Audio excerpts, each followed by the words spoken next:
Comment faire une sporée? Eh bien, dans cette vidéo, nous allons aborder cette question au travers de différentes sous-questions. La première, c'est qu'est-ce qu'une sporée? Ensuite, pourquoi faire une sporée? Quel est l'intérêt de faire une sporée? Nous verrons ensuite comment la réaliser concrètement, pas, à travers un petit tutoriel. Pour terminer par la manière dont on peut utiliser cette sporée, tant pour apprendre des choses sur le champignon qu'on est en train d'étudier, que pour en faire peut-être quelque chose de joli en veillant à la préserver dans le temps du mieux qu'on peut. Avant de passer à la suite, laissez-moi vous rappeler que mes reportages sont disponibles sur ma chaîne Caillou Nature. Dans la description de chaque vidéo, vous trouverez mes sources, des liens pour approfondir vos connaissances et les références des musiques utilisées. Si cela vous a plu, n'hésitez pas à liker, partager cette vidéo. Et si vous avez des questions ou des suggestions, merci de les indiquer dans les commentaires.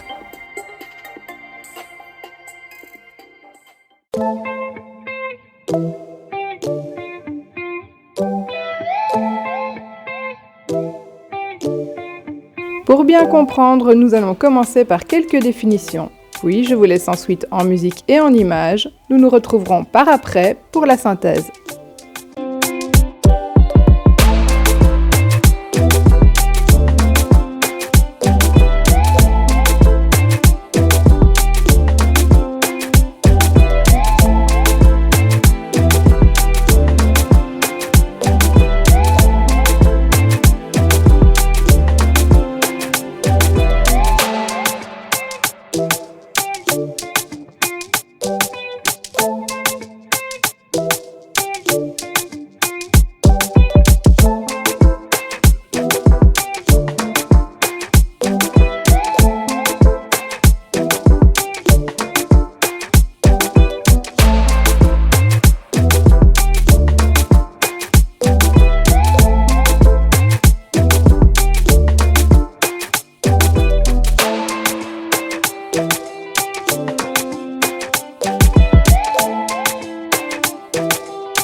Nous retiendrons de tout ceci que ce qu'on voit du champignon, la partie visible, est en fait son organe reproducteur, mais que la plus grande partie du champignon, on ne la voit pas. C'est le mycélium. Allez, à présent, on enchaîne et on découvre où se cachent les spores.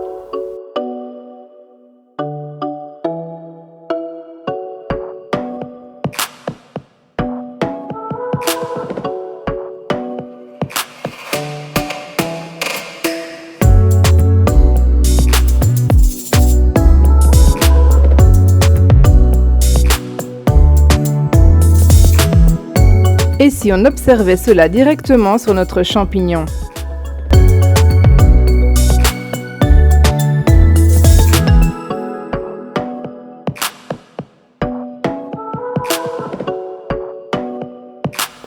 Allez, on va plus loin.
Les modes de reproduction des mycètes sont vraiment très difficiles à comprendre.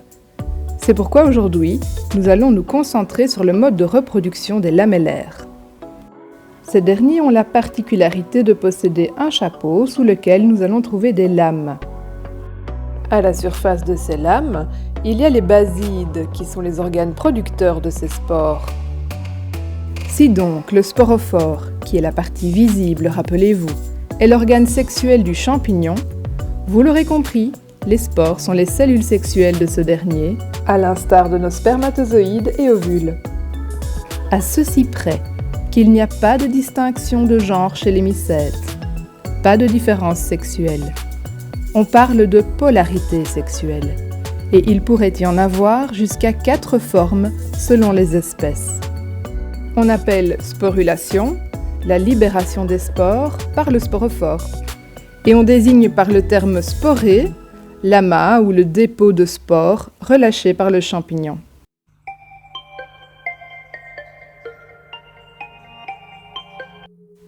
Alors, quel candidat choisir pour une bonne sporée ? En général, on conseille de prendre le champignon avec un chapeau bien déployé, bien ouvert, et pas après une canicule car il pourrait être desséché. Ici, on voit que les exemplaires que nous avons trouvés sont déjà bien grands, mais surtout assez âgés. Et donc j'ai préféré choisir un candidat un peu plus petit, dont le chapeau était bien circulaire, moins endommagé.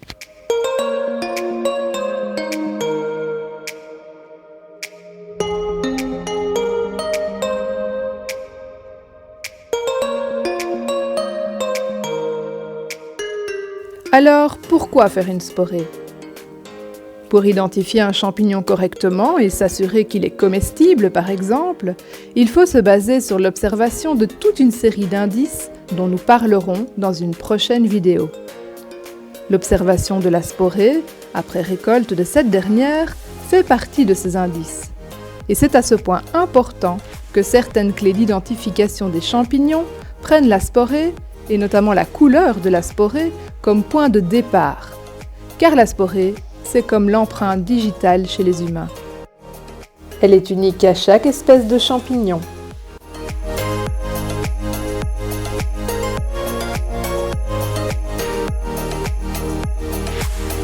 Mais comme nous le verrons dans la dernière partie de ce reportage, on peut également effectuer une sporée pour d'autres raisons.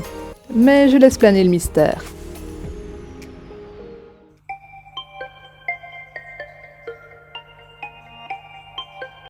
C'est parti pour notre tuto sporée. Alors voici notre petit candidat. Il est là. Vous voyez que malheureusement, il a déjà été quelque peu grignoté, et notamment ici. Mais néanmoins, je pense qu'il fera l'affaire. Alors tout ce qu'on doit faire pour faire notre tuto sporée, c'est simplement de séparer le pied du chapeau.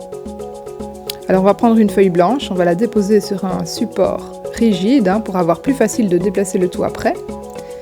Et on va procéder à la dissection du pied à l'aide d'un couteau qui coupe bien.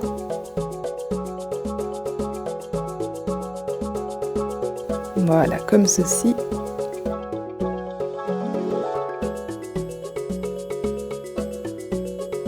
Ah, par là ça résiste un peu. On va redonner un petit coup de l'autre côté. Voilà. Alors, le pied, on n'en a plus besoin.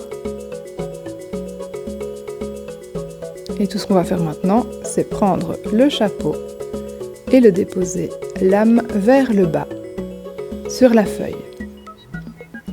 Et à partir de maintenant, on n'y touche plus. Voilà, tout ce qu'on a à faire maintenant, c'est de le déposer dans un endroit hors de portée des petites mains curieuses si vous avez des enfants, et d'attendre. Ça peut prendre 3, 4 heures, parfois 12, parfois jusqu'à 24 heures, mais dans tous les cas, on n'y touche plus. Alors il faut savoir également que certains champignons vont avoir une sporée plutôt claire, voire même blanche, et dans ces cas-là, on va utiliser une feuille noire. Allez, on se retrouve dans la prochaine section pour l'analyse des résultats.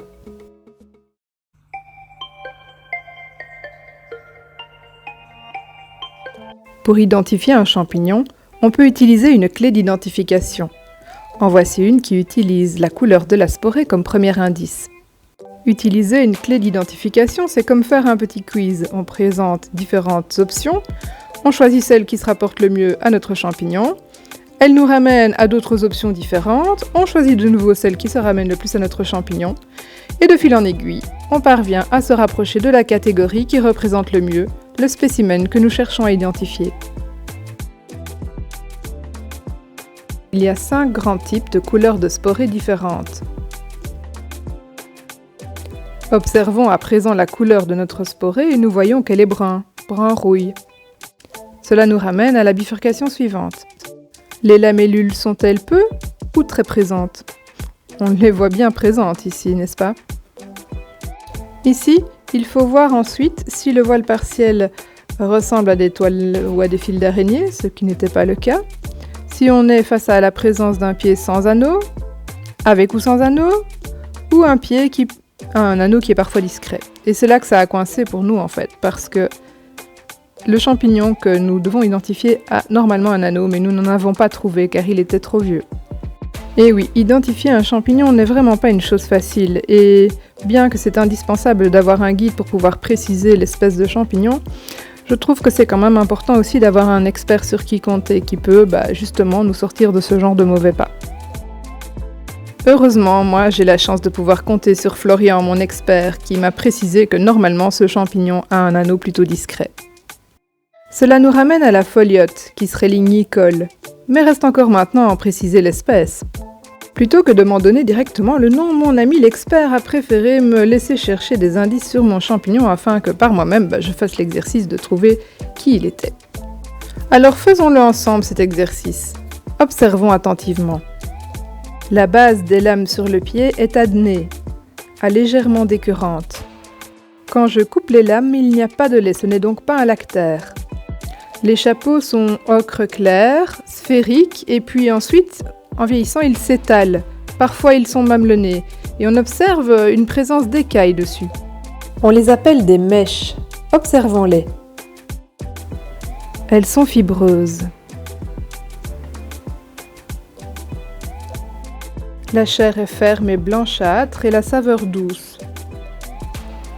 L'intérieur du pied est très jaune. Le pied est ocre, élancé et fibreux.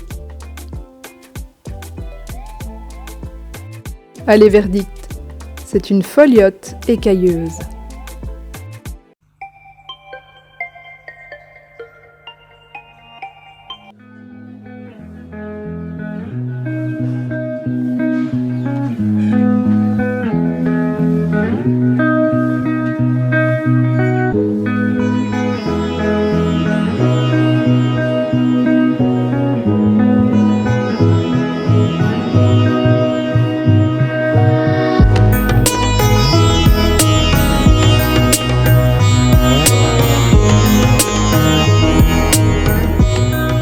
Bien qu'incomplète, notre sporée est suffisante pour une identification. Mais je vais à présent vous montrer une autre sporée que j'avais fait précédemment. C'est surtout l'effet 3D, moi, qui me fascine.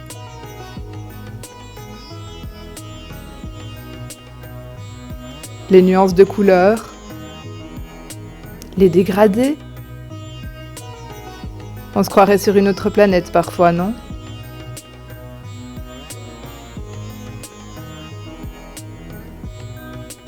Pour la préserver dans le temps, rien de tel qu'un bon coup de lac.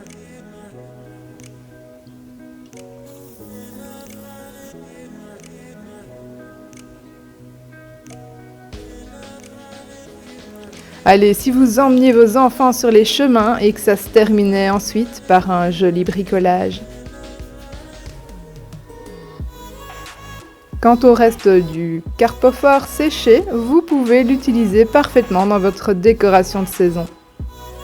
Soyez créatifs. Allez, moi je vous laisse ici et j'espère que vous m'enverrez toutes vos créations. Ça me ferait super plaisir en tout cas. À bientôt.